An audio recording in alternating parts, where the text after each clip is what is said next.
श्री ब्रह्म कवचम महानिर्वाण तंत्र अंतर्गत विनियोग। ओम अस्य श्री परब्रह्म मंत्र सदाशिवर्षि अनुष्टुप छंद निर्गुण सर्वांतरयामी परम ब्रह्म देवता चतुर्वर्ग फल सिद्ध्यर्थे विनियोग ऋष्यादि न्यास सदाशिवाय ऋषये नमः।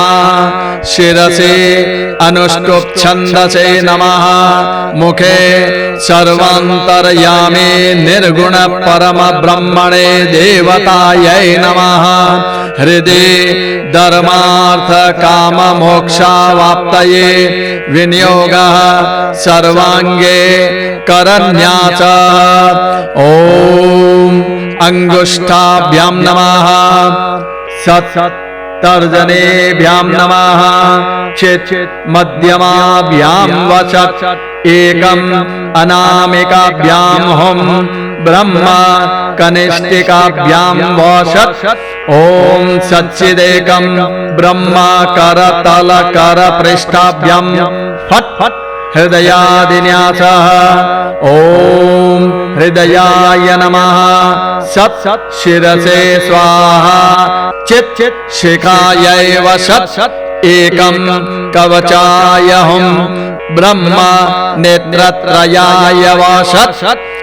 ओम सच्चिदेकं ब्रह्म अस्त्राय फट् फट् ध्यानम् हृदय कमलमध्ये निर्विशेषं निरेहं हरिहर विधिवेद्यं योगिभिर्ध्यानगम्यं जनन मरण भीते भ्रंशि सच्चित् स्वरूपं सकल भुवन बीजं ब्रह्म चैतन्यमीडे मंत्र।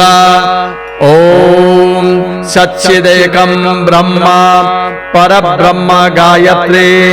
ओम परमेश्वर्याय विद्महे परतत्त्वाय धीमहि तन्नो ब्रह्म प्रचोदयात्। ओम श्री ब्रह्मणे नमः। कवचं शृणु चार्वङ्गे जगन्मङ्गलनामकं पठनाद्धारणाद्यस्य ब्रह्मज्ञो जायते ध्रुवं।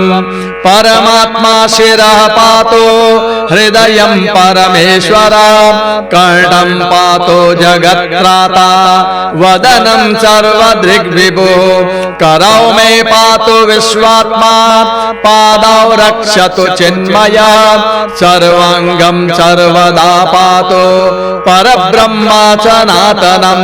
श्री जगन्मङ्गलस्यास्य कवचस्य सदाशिवा ऋषिच्छन्दोऽनुष्टुभिते परब्रह्म च देवता चतुर्वर्ग फलावाप्त्यै विनियोगः प्रकीर्तिता। यः पठेत् ब्रह्म कवचं ऋषिण्या च पुराचरम् स ब्रह्म ज्ञानमासाद्य साक्षात् ब्रह्ममयो भवेत्। भूर्जे विलिख्य गुटिकां स्वर्णस्थां धारयेद्यदि कर्णे वा दक्षिणे बाहौ सर्वसिद्धीश्वरो भवेत्। इत्येतत् परमं ब्रह्म कवचं ते प्रकाशितं दद्यात् प्रियाय शिष्याय गुरुभक्ताय धीमते। पठित्वा स्तोत्र कवचं प्रणमेत् साधकाग्रणे। ओम नमस्ते परं ब्रह्म नमस्ते परमात्मने निर्गुणाय नमस्तुभ्यं सद्रूपाय नमो नमः। सद्रूपाय नमो नमः। सद्रूपाय नमो नमः। ओम श्री ब्रह्मणे नमः। ओम श्री ब्रह्मणे नमः।